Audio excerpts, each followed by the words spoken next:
Okay, section B के अंदर जो पहला क्वेश्चन दिया गया है वो है 23 के घात -10 छेद में 23 के घात 7। इसको हमें सॉल्व करना है। क्या करना है? इसे सॉल्व करना है।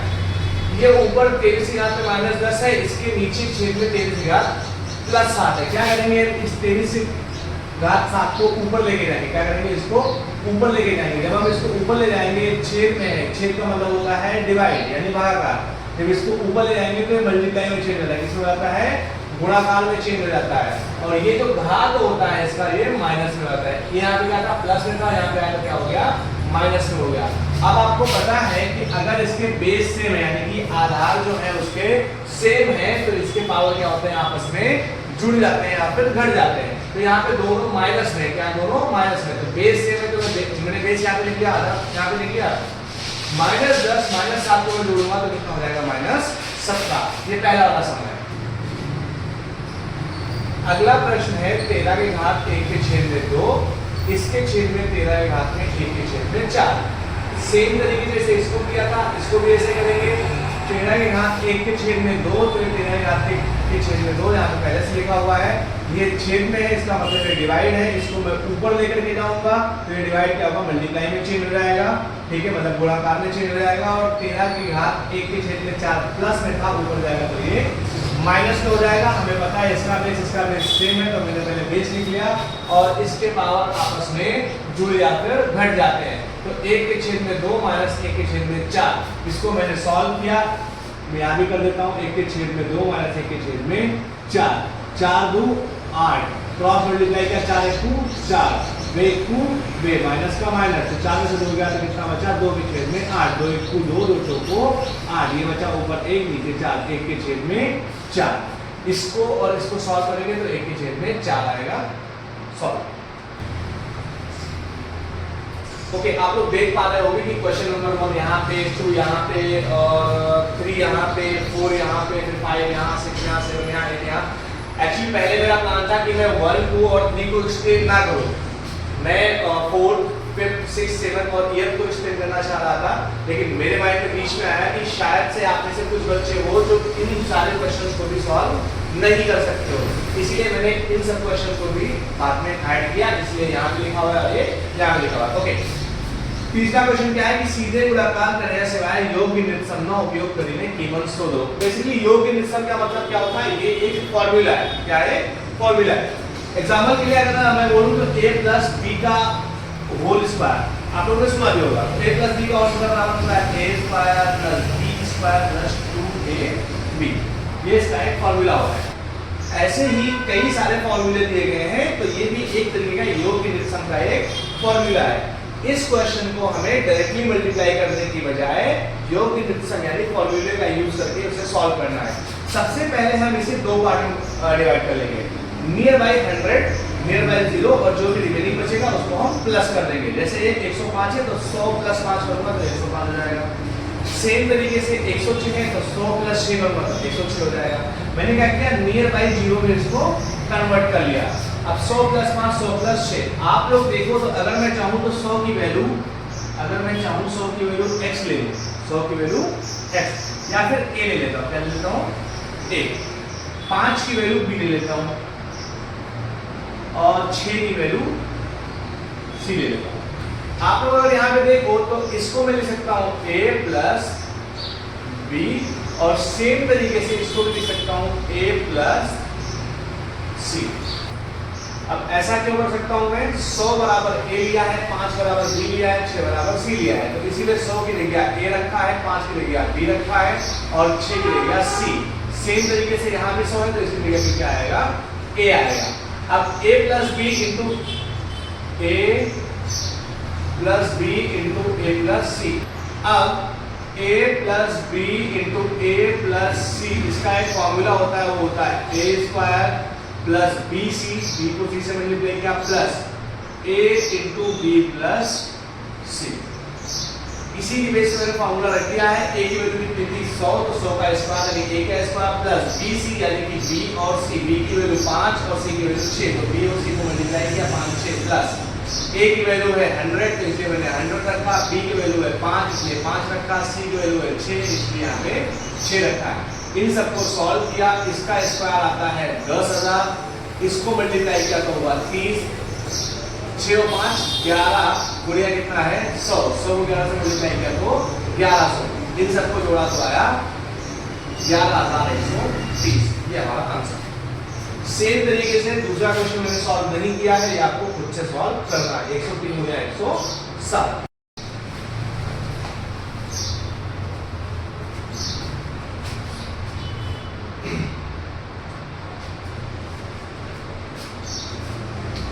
ओके, अभी अगला प्रश्न है सेक्शन बी का ही, क्वेश्चन नंबर 4 और 5। जो त्रिघात बहुपदी p of x 4x cube plus 3x square minus 4x plus k नो एक अवयव x माइनस 1 हो तो k नी कीमत शोधो। यहाँ पे आपको दिया गया है एक बहुपदी दिया गया, क्या दिया गया है? एक बहुपदी दिया गया है, साथ साथ में आपको बताया गया है इसका अवयव। क्या बताया गया है? इसका अवयव बताया गया है। जहां कहीं भी आपको अवयव दिए हो, किसी भी बहुपदी के अवयव दिए हो, जो आपके पास में अवयव हो उसी के बराबर आपको 0 कर देना है। अवयव के आपके पास में भी x माइनस 1 है, तो x माइनस 1 की जगह क्या करेंगे? उसके बराबर 0 करेंगे। क्या करेंगे? x माइनस 1 बराबर क्या करेंगे? 0। अब इस 1 को मैं इस तरफ लाऊंगा तो ये क्या हो जाएगा? माइनस से जाएगा तो प्लस, तो इसलिए मैंने x बराबर क्या किया यहाँ पे? प्लस किया हुआ है। p ऑफ x, इसका मतलब होता है पॉलिनोमियल ऑफ x। जो पॉलिनोमियल जो बहुपदी दी गई है वो आपको x के फॉर्म में दी गई है। कभी-कभी होता है p ऑफ y, कभी-कभी होता है p ऑफ y। इसका मतलब होता है पॉलिनोमियल जो दिया गया है आपको y के फॉर्म में, लेकिन यहाँ पे x के फॉर्म में दिया गया है, इसीलिए यहाँ पे p ऑफ x आया। कॉन्सेप्ट क्लियर है इतना? ओके, तो हमें अवयव पता है x माइनस 1, तो x माइनस 1 बराबर क्या करेंगे? सबसे पहले हम 0 और इस 1 को इधर लाएंगे तो हो जाएगा x बराबर 1। अब x बराबर 1 का क्या मतलब होता है? इसका मतलब होता है कि जो p ऑफ x था अब वो p ऑफ 1 रहेगा। क्यों? क्योंकि x की जगह हमें क्या डालना है? 1 डालना है। x की जगह क्या डालना है हमें? 1, तो इसीलिए मैंने x की जगह क्या रख दिया? 1 रख दिया। अच्छा, अब ये p ऑफ x था तो ये सब क्या थे? x के फॉर्म में थे। p ऑफ x था इसलिए सब क्या थे? x के फॉर्म में थे। अब ये p ऑफ 1 है तो सारे x क्या बन जाएंगे? 1 बन जाएंगे। तो ये x की वैल्यू मुझे क्या लेनी पड़ेगी? 1 लेनी पड़ेगी। x की वैल्यू क्या लेनी पड़ेगी? 1, इसीलिए मैंने यहाँ पे x की वैल्यू क्या ले ली है? 1। अब सॉल्यूशन कैसे करते हैं ये भी देख लो।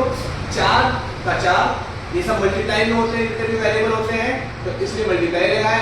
x की वैल्यू मैंने 1 ली है। अच्छा, x की घात कितने थे? 3, इसीलिए 1 का कितना लग गया? घात कितना लगाया मैंने? 3।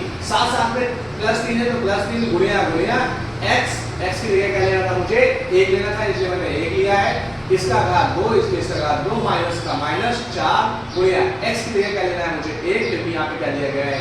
x बराबर 1, इसीलिए x की जगह क्या लिया मैंने? 1 लिया है, प्लस k की कोई वैल्यू नहीं है इसलिए k को एज इट इज हम रहने देंगे। बराबर क्या करना है हमें? 0 करना है। अच्छा, 1 का क्यूब कितना होता है? 1 का क्यूब 1 ही होता है, क्योंकि 1 का क्यूब का मतलब होता है 1 गुणिया 1 गुणिया 1, तो 1 को 1 को ये बराबर 1, इसीलिए मैंने 1 का क्यूब कितना लिखा है? 1। अच्छा, उसका स्क्वायर कितना होगा? 1 का स्क्वायर मतलब 1 गुणिया 1, तो 1 को 1, इसलिए इसका भी वैल्यू क्या है? 1। माइनस 4 1 4, ये माइनस था, ये वैल्यू क्या थी? प्लस थी, तो प्लस माइनस मिला के क्या है? माइनस 4 1 4 प्लस के, तो प्लस के बराबर 0। अच्छा, ये सारी वैल्यूज जो बराबर 0 जो के ये सारे साथ साथ में चलते रहेंगे, कोई भी हमें छोड़ना नहीं है। जो सॉल्व होते जाएंगे उन्हें सॉल्व करेंगे, जो बचेंगे उन्हें एज इट इज उतार देंगे।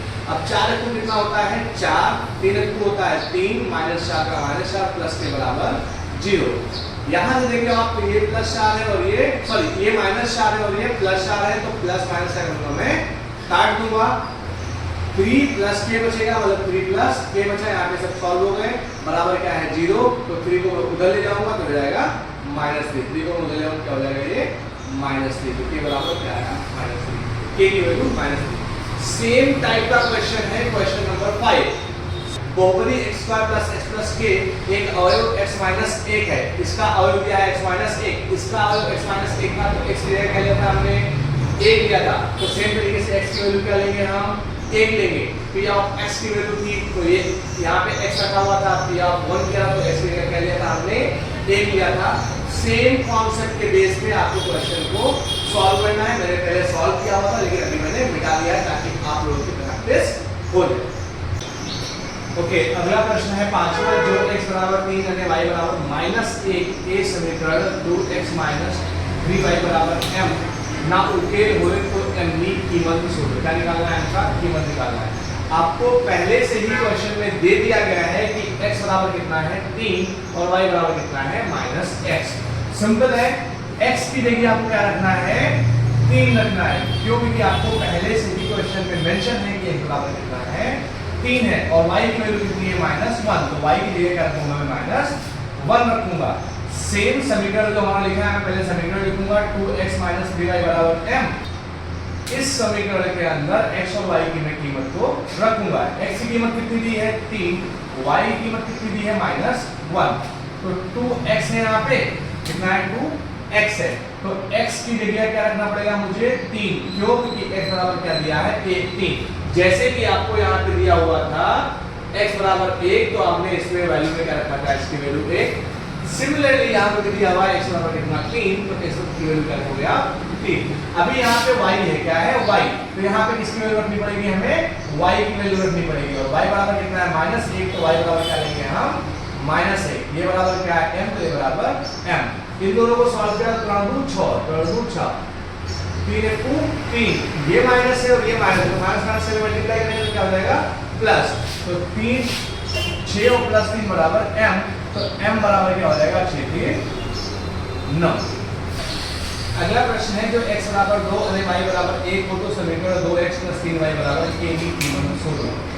मैंने इसको सॉल्व किया हुआ था, बट मैंने इसको मिटा दिया है, रफ कर दिया, सिर्फ आंसर छोड़ा है, क्योंकि मुझे पता है तुम लोग कुछ नहीं करोगे, सिर्फ छापा मारोगे, है ना?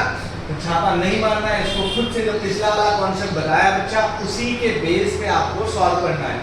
सिंपल है, x बराबर 3, तो x की जगह 3 रखा, यहाँ पे x बराबर 2, तो x से क्या रखेंगे हम? 2 रखेंगे। y बराबर 1, तो y बराबर क्या रखेंगे? 1 रखेंगे और इसको सॉल्व कर लेंगे, यहाँ से हमें k की कीमत मिल जाएगी।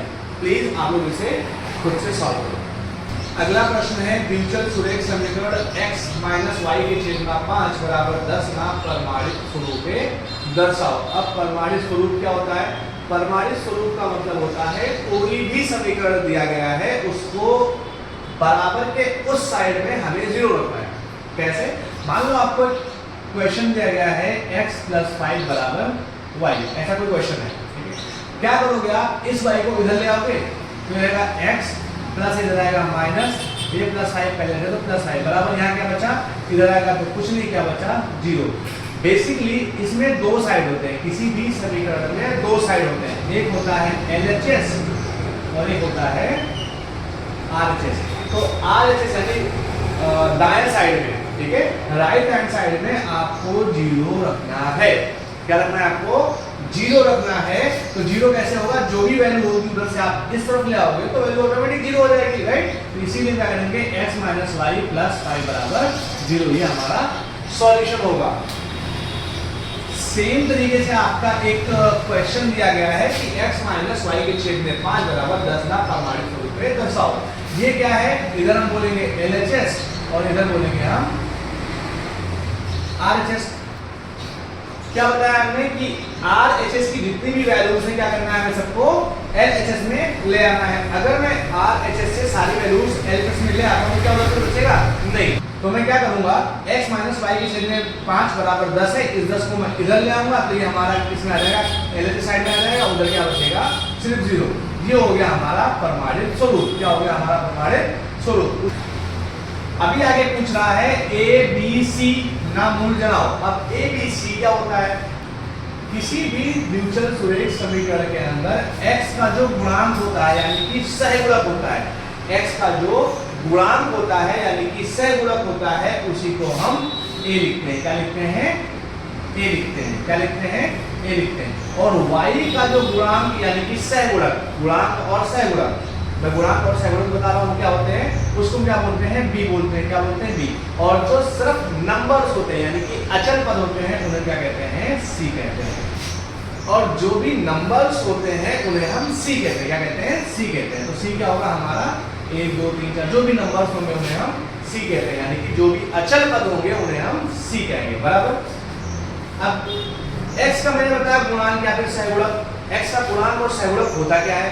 बेसिकली x के साथ में जो भी इसका नंबर लगा हुआ है, जो भी इसका नंबर लगा हुआ है, आप सबको पता है कि x के साथ में यहाँ पे 1 लगा है, 1 जो होता है इसका आगे छुपा रहता है, कुछ नहीं लगा है मतलब यहाँ पे 1 है, तो x का गुणांक क्या हो जाएगा, 1 हो जाएगा, इसीलिए यहाँ पे a बराबर क्या हो जाएगा 1, क्योंकि a जो होता है यही वैल्यू होती है। b क्या होता है, जो y का गुणांक होता है। अब y का गुणांक क्या है, y के छेद में दिया गया है 5, इसका मतलब है y इंटू 1 के छेद में 5, ऐसा भी मैं तय कर सकता हूँ।